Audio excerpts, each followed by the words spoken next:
3위는요? 스테이킹 알코올, 스테이킹 마리화나, 스테이킹 엑스타시. 아, 차차. 반카실라, 아이, 반카실라, 아이, The Act of Killing. 뭐 이제 마리화나도 해봤고, 아, 그쵸. 엑스터시도 해봤고, 그쵸, 뭐 술도 춤도 먹어보고, 술도 네. 먹어보고 춤도 춰봤다. 네, 그쵸. 뭐 이런 얘기를 하는. 이제 번역이 되네. 인도네시아 말을 한 거죠, 지금. 야. 네, 몇 개 국어 할 수 있는 거야, 도대체? 그냥 한글로 써서 한 거죠. 네. 나오면 다 해요. The Act of Killing 2012년 영화입니다. 조슈아 오펜하이머 감독의 영화입니다. 네. 그리고 공동 연출을 한 분이 한국계세요. 예. 예, 신혜수 감독, 크리스틴 신이라는 아, 한국 분이시고. 이름이 있나요? 예. 크리스틴 신? 예. 2013년 베를린 영화제에서 에큐메니칼 심사위원상 예. 그리고 파노라마 관객상 받았고요.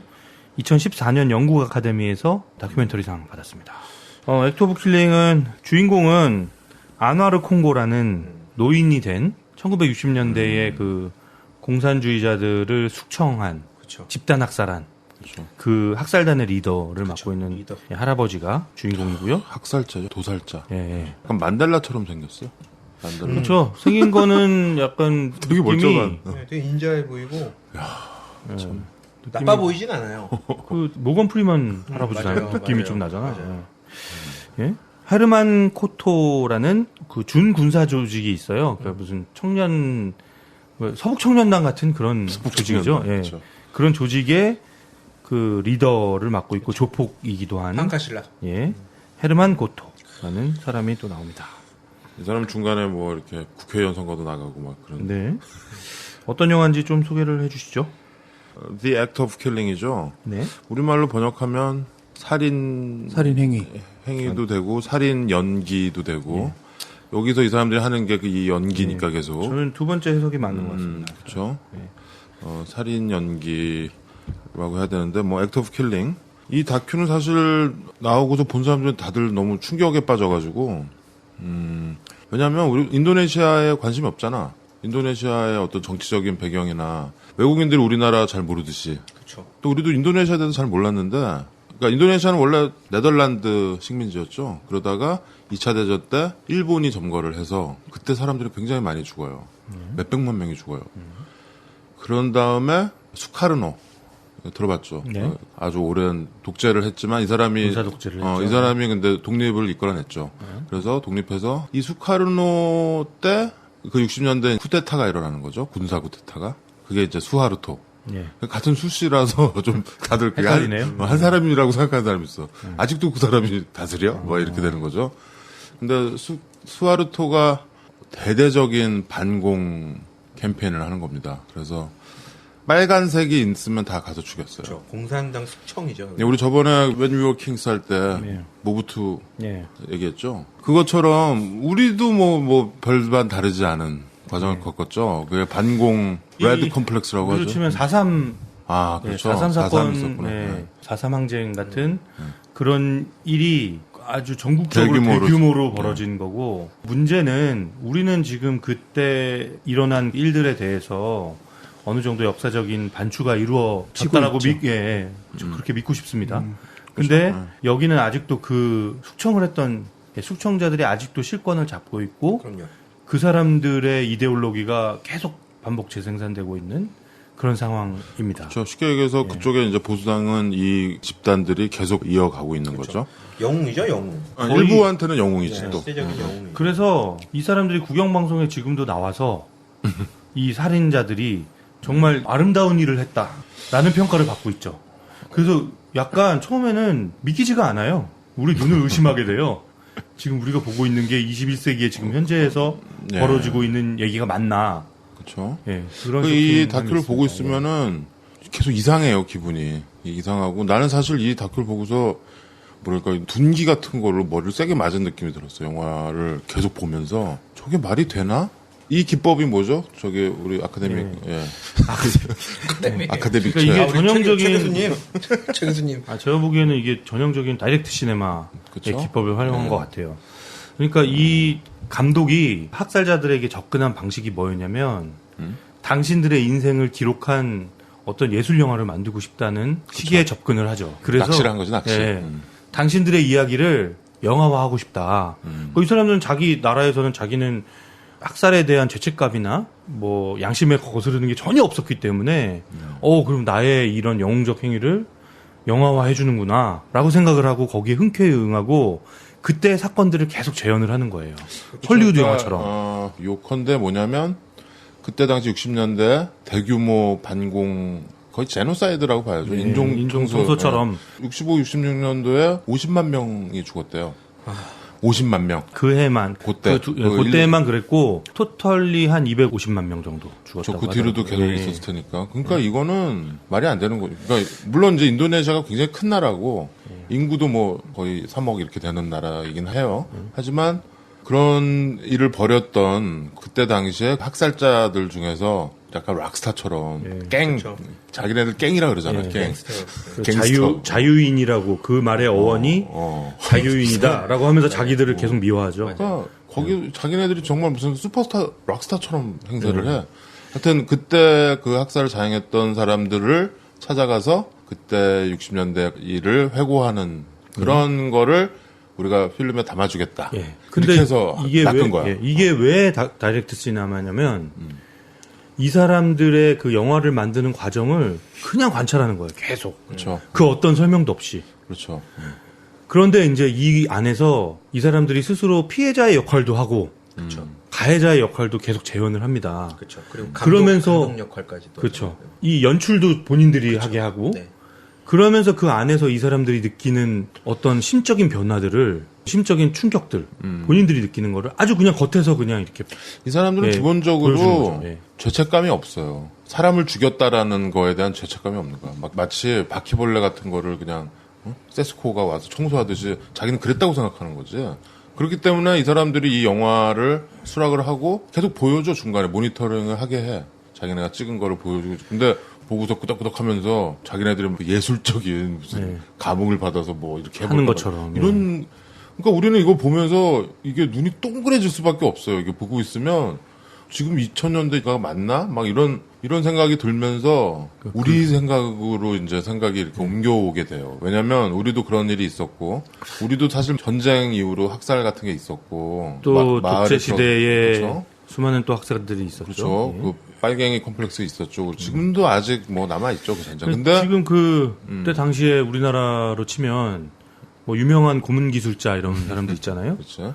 예, 그런 사람들이 그냥 떳떳이 고개 들고 살아가고 있는 세상이잖아요. 우리도 그렇죠. 여전히. 그럼에도 불구하고 그 영화를 보면 야 그래도 우리는 정의로운 사회로 가려고는 하고 있구나라는 생각이 좀 들어. 그러니까 몰라 이 인도네시아의 상황을 보면 인도네시아 사실 지금 굉장히 큰 나라고 자카르타 이런 데 가면 굉장히 번화하고 뭐 민주공화국이야 거기.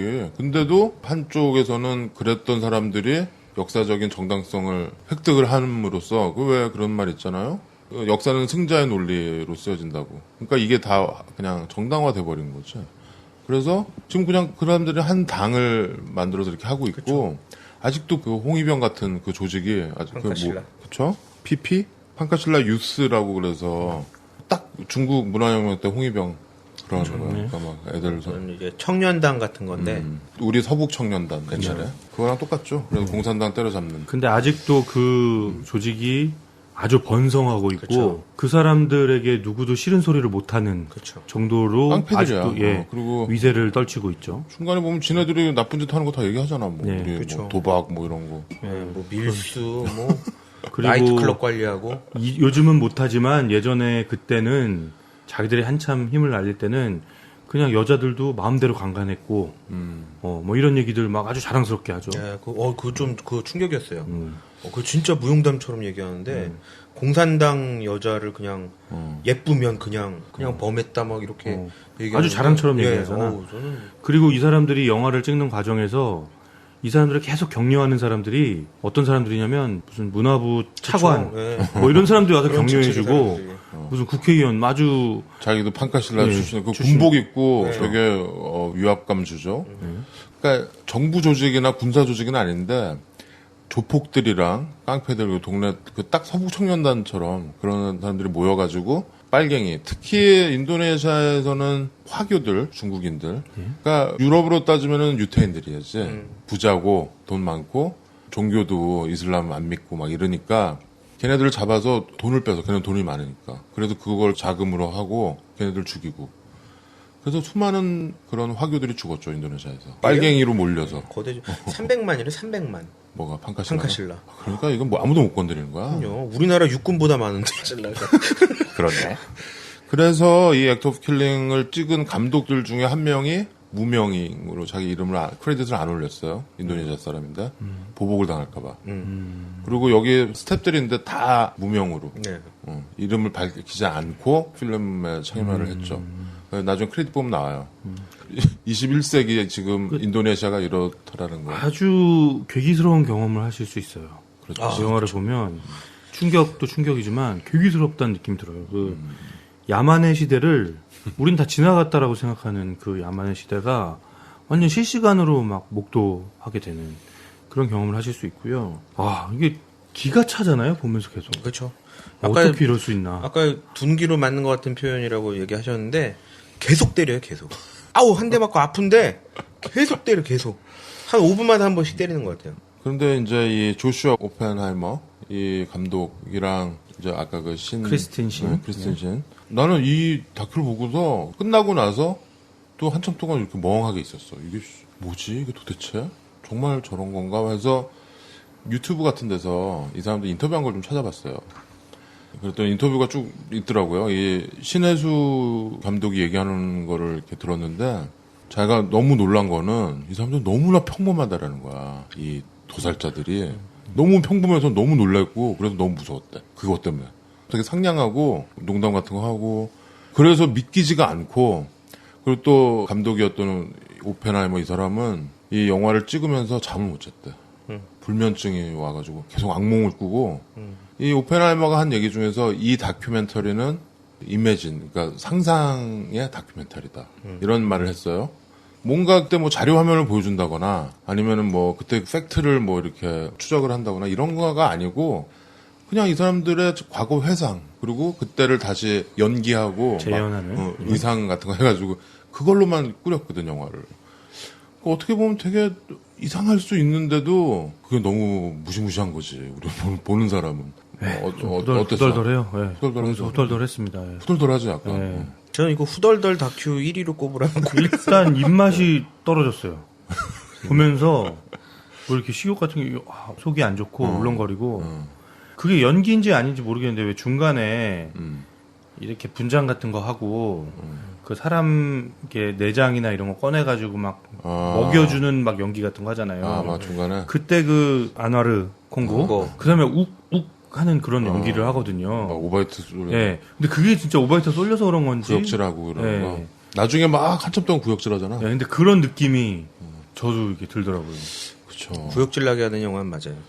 그치. 이게 이 영화를 한 단어로 표현한다면 구역질인 것 같아. 계속 이 콩고 이 사람이 구역질 하잖아. 마지막에도. 그리고 이 영화 포스터를 보면 사실은 이런 얘기인지 몰라. 왜냐면 되게 그냥 열대에 댄서들이 이렇게 쭉 서 있고 네. 막 이렇게 춤추고 있고 이런 거야. 그러니까 여기 이 재현 영화에서 설정이지. 한상신 같이. 네. 물고기 입에서 이렇게 처음에 막 나오잖아. 네. 여자들이. 무이들이. 그러면서 이렇게 춤을 추고 거기 또 다른 걔 뚱땡이 걔 누구니? 헤르만. 헤르만. 걔도 참 깜깜해. 어디 홍콩 배우 같이 생겼어. 무슨. 근데 그 헤르만을 비롯해서 여기 나온 나쁜 놈들이 있어. 조폭 같은 놈들. 네. 그 학살 때 가담했던 정말 나쁜 행동대원들. 놈. 나쁜 놈들처럼 생기고 지금도 나쁜 짓을 하고 있더라고. 막 삥뜯고 그러잖아. 그쵸. 네. 근데 아누아르 콩고 여기에서 대장. 리더. 네. 이 사람은 정말 생긴 정말 언뜻 보면 만델라 같고 정말 정치인 같이 생기고 막 이래요. 그러니까 그게 더 무서운 거야. 그렇죠. 아나르 콩고가 중간에 이 사람이 뭐 이렇게 나쁜 짓을 그렇게 했나 진짜 1000여 명을 죽였거든요.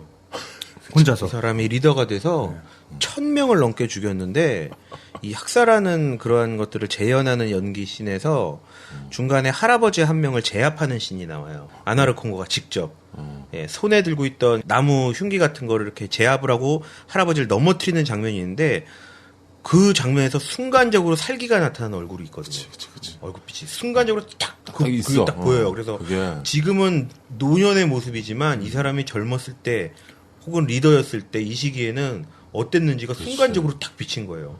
근데 저는 거기서 좀 살인마지 살인마. 그렇죠. 저는 좀 놀랬던 건 살인하는 그 연기를 할 때 주민들이 다 몰려 있잖아요.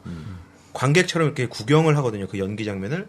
근데 거기 있는 주민들은 다 연기 끝나고 박수 받고 막 브라보 하면서 웃으면서 연기 잘했다고 끝내는데 거기에 몰입했던 애들은 다 울어요. 울고 있지.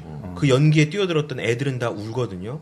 그러니까 이게 아이의 눈으로 봤을 때는 이 연기인지 사실인지 이게 분간이 안 될 정도로 아이들에게는 굉장히 공포스러운 순간이었던 거예요. 그러니까 그 부분을 제가 보면서 계속 둔기로 맞는 그 느낌이 들었고 이렇게 점층적으로 좀 갔던 거는 초반에 아나르 콩고가 그런 얘기를 해요. 옥상에서 이 사람 죽일 때 철사로. 때려서 죽이면 피가 피가 너무 많이 많이 나서 이걸 청소하기도 쉽지 않다. 그래서 자기는 철사줄로 목을 감아서 이렇게 당겨서 죽인다. 이런 얘기를 하는데 그때 아나르콘가 입었던 옷이 하얀색 계열의 바지. 옷이고 꽃무늬 막 남방 이런 걸 입고 그런 얘기를 굉장히 무용담처럼 얘기를 하거든요.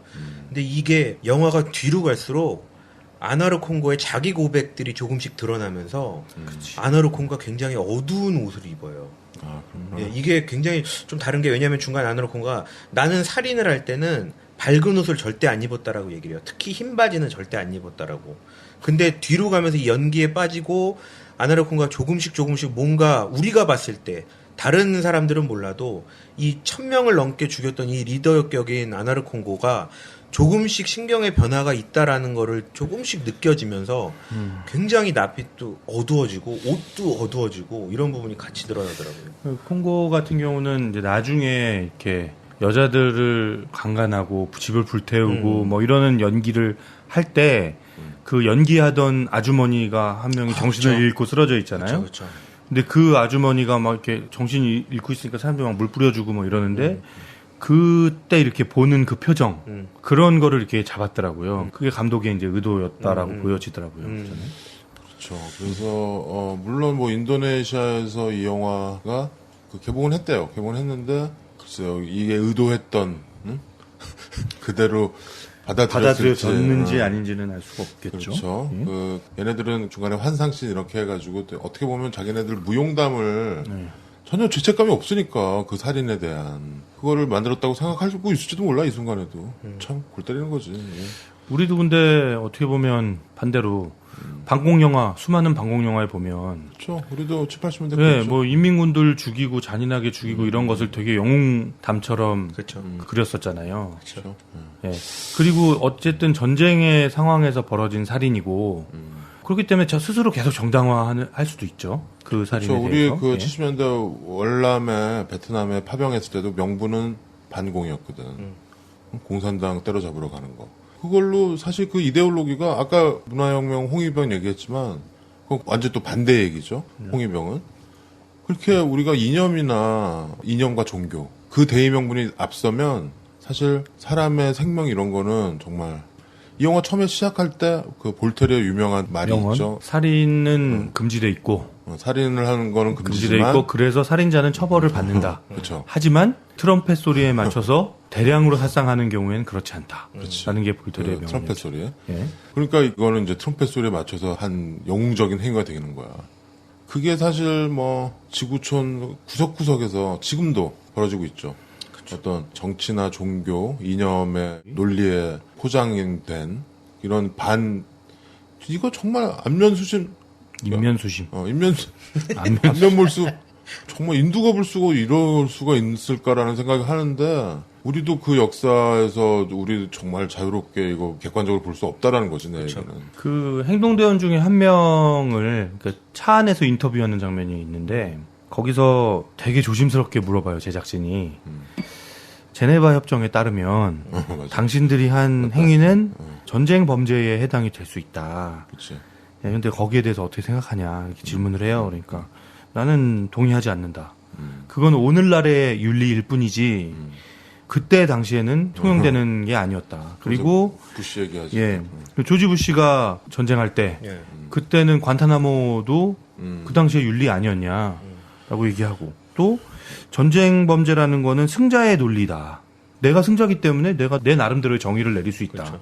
윤리에 대해서. 정당하다는 거죠. 그리고 미국인들은 처음에 개척할 때 인디언들 학살했다. 수많은 인디언들을 삭살하지 않았냐. 그렇죠. 그 문제가 있다면 그거부터 해결해라. 도리어 이렇게 당당하게 얘기하죠. 만약에 이걸 가지고 문제를 삼겠다 지금 와서 그럼 나는 끝없는 전쟁을 할 준비가 돼 있다. 이런 얘기를 하죠. 그렇게 명분상으로도 얘네들은 논리적으로 무장이 돼 있는 거야. 네. 누가 뭐라고 하면. 아, 근데 나는 이 다큐에서 제일 잊지 못할 인상적인 장면은 뭐였냐면, 아까 그런 옥상에서 뭐 목 조르고 뭐 이런 것도 있지만, 중간에 스태빈가 한 명, 자기 아버지가 그때 죽임을 그거 당했던 사람이 있어. 기가 근데 막히죠. 기가 이 막히죠. 사람이 사실은 내가 옛날에 그랬다라고 얘기를 하는 거야. 그렇죠. 근데 이 사람들이랑 같이 영화를 찍고 있죠. 영화를 찍고 있고 이 사람들한테 좀 되게 비굴하게 숙이고 있어. 이렇게 눈치를 보면서. 근데 사실 그게 우리 정서로는 예를 들어서 물론 거기서 뭐 아버지가 뭐 양아버지. 양아버지인가 뭐 그래 뭐 양아버지라고 자기를 하죠. 키워준. 자기를 어린 유아 때부터 키웠기 때문에. 난 근데 이 사람의 어떤 그 눈빛을 잊을 수가 없어. 이 저도, 사람은 저도. 분명히 있다고 속으로 그 증오심이 있는데 그래. 현실에서 그거를 완전히 감추고 사는 거야. 그래서 비굴하고. 국영방송의 그 인터뷰에서 그런 얘기가 나와요. 그때 죽임을 당했던 후손들이 복수를 하려고 할 텐데 그렇죠. 그런 질문을 하죠. 네, 어떻게 생각하냐 그러니까 그런 마음을 갖고 있는 사람들이 있을 수도 있다. 하지만 우리한테 복수를 당하면 자기들이 아주 씨가 말라 버릴 걸 알고 있기 때문에 그치. 우리는 그러면 걔네들에 대해서 아주 처절하게 응징을 할 거기 때문에 그런 얘기를 티를 못 낼 것이다. 그렇죠. 라고 아주 당당하게 얘기하더라고요. 그렇죠. 이게 300만이니까 이 조직이. 무섭죠. 조금 전에 그 얘기했던 그 스텝은 저도 그 눈빛을 잊을 수가 없는 게 그 얘기를 웃으면서 해요. 그치. 웃으면서 하는데 눈이 젖어 있어요. 그러더니 나중에는 눈물이 흐르듯이 그렇게 얘기를 하거든요. 그러니까 형 말대로 진짜 그 얼마나 응어리져 있겠어요. 그 한이 있는데 그치. 그 한을 당사자들 앞에서는 웃으면서 전달을 하더라고요. 그러니까 참 초반에 그런 대사가 나와요. 아나르 콩고가 이 영화를 이제 찍는 부분을 얘기를 하는데 아주 자신에 가득 차 있죠. 자기네들의 멋진 이 무용담을 들려줄 포부와 이런 걸 아주 후세들이 가르쳐 우리의 있는데 역사를 알아야 된다. 그렇죠. 그러면서 네, 이런 이렇게 얘기를 하잖아요. 제임스 본드 영화를 왜 보냐? 액션이 나오지 않냐? 그럼 나치 영화는 왜 보냐? 가학적인 걸 사람들이 좋아하지 않냐? 우리도 이런 영화 만들 수 있다. 왜? 나는 실제로 사람을 죽였으니까. 다 이러거든요. 조슈아 오펜하이머랑 이 신혜주 이 둘은 영화를 계속 찍으면서 이 사람들의 어떤 일말의 양심의 가책을 느끼게 해보려고 했던 것 같아. 그래서 어느 정도는 성공했지만 이 사람들이 이 영화를 그 사람들의 인생을 바꿀 수 있을까? 난 절대 아니라고 봐. 그리고 이미 뭐 40년 전 일이고 벌어진 일이고. 그거는 스스로 못 바꾸는 거지. 바꾸지 않도록 하는 거죠. 난 여기서 본 거는 이런 논리 같아요. 완장? 평범한 사람에게 완장을 채워주면 그 사람 평범한 사람이 아니야.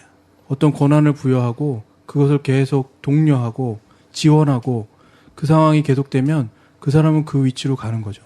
그러니까 뭘 잘하건 잘못하건 좋은 일이건 나쁜 건 간에 계속 박수 쳐주고 그 사람이 그 방향으로 가도록 밀어버리면 가는 거야. 가는 동안에 양심의 가책을 느낄 수도 있는데 가다가 잊어요. 흔히 말하는 앞제비가 되는 건데 이 오펜하이머가 그래서 이 영화를 찍으면서 한마디로 표현을 했더라고. 다크 존이라고 하더라고요. 굉장히 어두운 여행을 했다는 거야, 자기네 크루들은. 근데 이 사람들은 양심의 가책이 없기 때문에 그 중간에 보면 자기 손자들이랑 같이 그 필름 보자고 그러면서 이렇게 자기 앉혀놓고 같이 보잖아. 테레비 보는 그 3샷을 잡았어. 그렇죠. 와, 근데 저거 정말 인간이 아니구나, 저 사람들은. 그 사람들은 그거에 대한 어떤 처벌이나 이런 거 없이 그냥 그렇게 살다가 죽을 거고, 아까 그 보이스카우트 있잖아. 판카실라. 네. 걔네들은 계속 그런 걸 정당화하고 역사적으로 미화할 거라고. 물론 이제 인도네시아가 이런 사람들만 있는 게 아니고, 거기도 이제는 뭐 민주적인, 민주주의를 말하는 사람들이 많이 생겨났죠. 그렇죠. 생겼고, 여기가 이제 인도네시아 여러 개 섬으로 돼 있는데, 우리 인도네시아 그럼 뭐 보르네오 뭐 이런 거 유명하잖아요. 그 뭐 자바, 북스마트라. 네, 수마트라 북쪽이에요. 네, 북스마트라. 근데 여러분들 그 2007년 쓰나미 왔을 때 쓰나미가 친 데가 어딘지 알아요? 북스마트라. 거의 10만 몇 명이 죽었어 쓰나미로. 그런 곳인 것 같아요. 그 북수마트라 그 태국 베트남 그거 이렇게 꼬리처럼 내려와 있는데 바로 붙어 있는 섬이거든요. 뭐 이거는 뭐 그런 얘기인데 그쪽에 이런 아주 극우 집단들이 활개를 치는 곳인가 봐요. 지역적으로. 그래서 그 주지사가 그런 얘기를 하잖아. 공산주의자의 후예들이 지금 목소리를 높이고 있다. 이게 역사를 거꾸로 돌리는 거다라고 막 이렇게 비난을 하죠. 그리고 저는 이 영화를 보면서 아픈 얘기지만 자꾸 우리 상황이 비춰지지 않을 수가 없는 맞아요. 예, 그래서 그런 면이 있어요. 그래서 더 좀 아프게 다가왔는데 그 골프 치는 어떤 고위 관계자가 그런 얘기를 해요. 골프 치면서 옛날에 군사 독재 시절이 훨씬 좋았다. 그때는 경제도 좋았고 치안도 훨씬 좋았다. 지금 누군가 사람들이 하는 얘기랑 비슷하네. 많이 듣던 얘기죠. 아주 많이 듣고 있는 얘기예요. 그리고 언론인 인터뷰가 나와요. 또 그 사람이 그 당시에 나의 임무는 뭐였냐? 대중이 공산주의자를 미워하도록 만드는 게 내 임무였다. 그렇죠. 라는 얘기를 해요. 그러니까 대중들이 그 레드 컴플렉스를 막 엄청나게 자극하면서 그 증오심이라든지 아니면 그런 걸 증폭시키는 그런 역할을 지금 누군가가 하고 있거든요. 우리나라에서도 여전히. 거기에 이제 좀 더 불편한 진실은 뭐냐면 예. 이때 이제 2차 대전 끝나고 냉전 시대 때 예. 이 세계 곳곳에서 이런 반공 캠페인을 하고 친미 정치 권력을 계속 서포트해주고 돈 대주고 무기 대주고 이랬던 게 미국이잖아요. 60년대. 그래서 미국이 이 영화가 나왔을 때 미국 정부에서 불편해한 거죠. 이거 사실 수하르토가 이렇게 했던 거에 미국의 사주를 받아서 한 거거든요. 미국에서 지원을 해준 거거든요. 그리고 그 많은 이 학살을 미국이 눈 감아준 거야. 문제 삼지 않았어. 그때 이제 베트남전하고 그럴 때니까. 그러니까 미국도 여기서 자유로울 수가 없는 거야. 이 우리나라 다큐를 군사 보면. 독재에서도 마찬가지였죠. 미국의 역할은. 그렇죠. 예. 이승만, 박정희로 이어지는. 예. 그런 시대를 겪은 거예요. 그래서 나는 그 오펜하이머의 그 어두운 여행, 어두운 여정이라는 거가 굉장히 와닿았어요. 그 말이. 저도 이 다큐멘터리 하면서 그래도 대체적으로 재밌게 봤는데 다 이거는 정말 이렇게 그렇죠. 이게 무거운 마음으로 볼 수밖에 없었던 것 같고요. 이게 톱10에 있는 다큐 중에서 제일 헤비한 다큐인 것 같아요. 마음 단단히 먹고 보셔야 됩니다. 보실 때. 예. 근데 뭐 이렇게 이상한 뭐 이렇게 잔인한 장면이 나오거나 이러진 않습니다. 그냥 연기하고 이러는 거예요. 인터뷰랑. 근데 우리가 보면은 굉장히 공포에 빠지게 되죠. 저는 엔딩 장면에서 눈물이 흐르더라고요. 정말? 네. 왜? 저는 그 죽은 눈물, 사람들 위한 눈물이야? 그게 어떤 눈물인지 잘 모르겠어요. 잘 모르는데 이 아나르 콩고가 그 구역질 딱 그 시작하는 장면에서 제가 자기가 그 수많은 학살을 저질렀던 그 현장에서 예. 한번 둘러보다가 혼자 구역질을 계속하죠. 왜냐면 왜 하는 거죠? 술 먹고 오바이트 그게 하는 거죠? 그런 거예요. 처음 아까 말씀드렸지만 처음에 내가 이 철사줄을 이렇게 해서 목으로 감았더니 그 다음에는 청소하기도 편해졌고 그 아무렇지 않게 얘기했던 그러한 장면, 그러한 현장에서 이제는 영화의 마지막 부분에는 구역질을 하잖아요. 자기가 멈출 수 없는 구역질, 그냥 한 번 구역질도 아니고 그래서 나는 무슨 뭐 역류성의 식도염인가? 이렇게 생각을 했는데 약간 그런- 예, 그게 아니고 재차 반복하면서 구역질을 계속 이 몸속 가운데서부터 막 끌어올리면서 구역질이 나거든요. 근데 그걸 보면서 물론 불편하고 힘들긴 했는데 이렇게 눈물이 제가 맺히더라고요. 그래서 이 눈물이 뭐를 의미하는지는 저는 저 스스로도 좀 한 번 더 좀 찾아봐야 될 것 같고. 나는 이거 같아요. 그러니까 내가 느낀 거는 가해자의 악어의 눈물? 상태. 그러니까 가해자의 상태라는 거예요. 근데 가해자인데 이게 피해자인 거야. 우리 안에도 그런 사람들이 충분히 많이 있죠. 근데 이 사람들에게 또다시 치열업하면서 너는 그래도 괜찮았어. 좋았어. 라고 하는 시대가 다시 오니까 우리는 막 공포스러운 거지, 지금. 되게 중요한 지적인 것 같아요. 가끔 이제 우리나라에서도 정치적으로 그러니까 제가 생각하는 상식과 굉장히 다른 이야기를 하고 말도 안 되는 억지를 부리면서 폭력까지 행사하는 그런 분들을 보면서 그런 비슷한 감정이 들 때가 있었어요. 어떻게 저럴 수 있지라고 생각하다가도 어떻게 보면 저 사람들도 되게 불쌍한 사람들이다. 그러니까 형이 얘기하는 게 아마 그 지점인 것 같아요.